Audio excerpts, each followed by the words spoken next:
Once again, I welcome everybody in this video. In this video, we're going to discuss about the experiment amplitude modulation SSB-SC. So SSB-SC means single sideband suppressed carrier. Here in SSB-SC, only one sideband is transmitted and the other sideband and the carrier is suppressed. So now let's see the definition.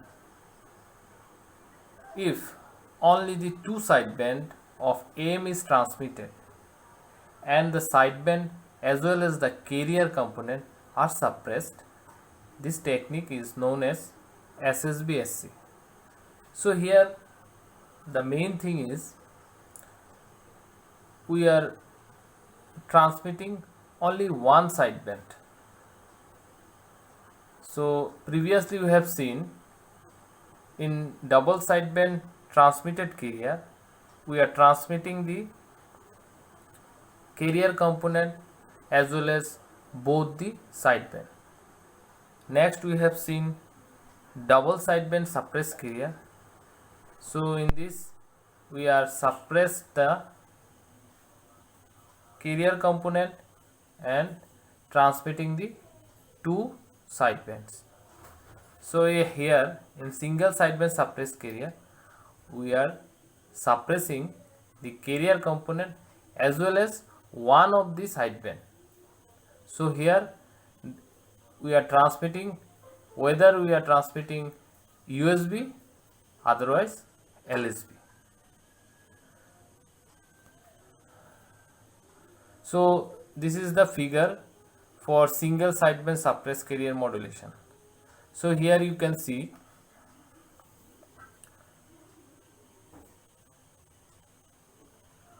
we have an input of M of t and C of t. So M of t is the message signal, C of t is the carrier signal to the product modulator. So the product modulator output is coming as double sideband suppressed carrier. So next, this double sideband suppressed carrier we are passing through a band pass filter. So here, so band pass filter will pass one of the sideband, that is USB or LSB. Then we are finally getting the single sideband suppressed carrier. Let's start the experiment. So before the explanation of the experiment, I like to remind you that the master kit and the experimental panel are same as the double sideband transmitted carrier and double sideband suppressed carrier. So we'll directly going for the explanation of single sideband suppressed carrier modulator. So in this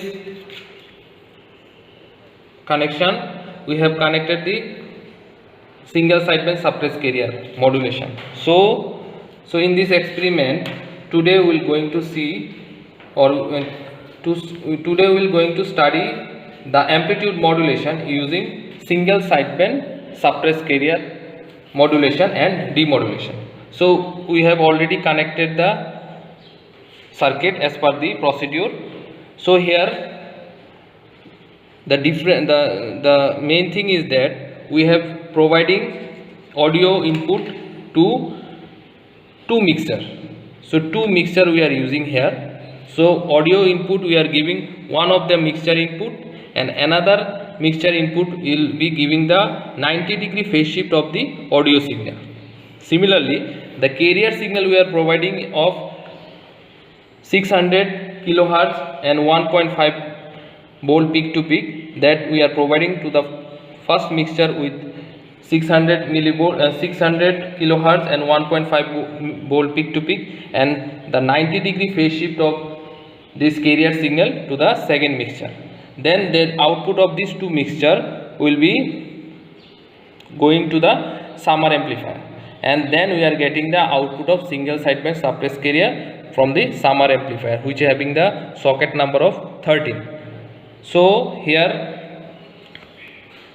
before connection we have to put the switch from TC to SC, because we are doing the single sideband suppressed carrier, so we are putting the switch in SC mode. Then we are providing, we having a phase control section, so that is VR6, so that is variable resistor. We can adjust it to get the proper output in the single sideband suppressed carrier. And we have another potentiometer for phase controlling too. We can adjust the phase controlling, we can adjust the phase control of the output also. Okay, so now we'll see the output. So this is the output we have already connected, and we have already get the output. So we are taking the output from pin number 13 and we are getting this output. So this is the output. So here the frequency it shows here 620 kilohertz, and the amplitude it shows here 830 millivolt peak to peak. Okay, so this is the single sideband suppressed carrier modulated output. So here we have connected the demodulation section. So previously we have connected we have seen the single sideband suppressed carrier output in pin number 13. So from pin number 13 we have connected this output to the input of the demodulation section. So in the demodulation section we have the connection, we have taken the connection from single sideband suppressed carrier output. Then another input of this demodulator is coming from the carrier signal. So same, the carrier signal output is same as the carrier we are providing for the modulation section. Then we are, after that we are providing low pass filter, then we are getting the output in pin number 15. So the output we can see in the CRO. So this is the output here. So you can see the amplitude of this output is nearly about 2 volt. The amplitude is, voltage peak to peak is 2 volt, and the frequency we are getting 1 kilohertz. That frequency is same frequency we are providing as an audio input for modulation section.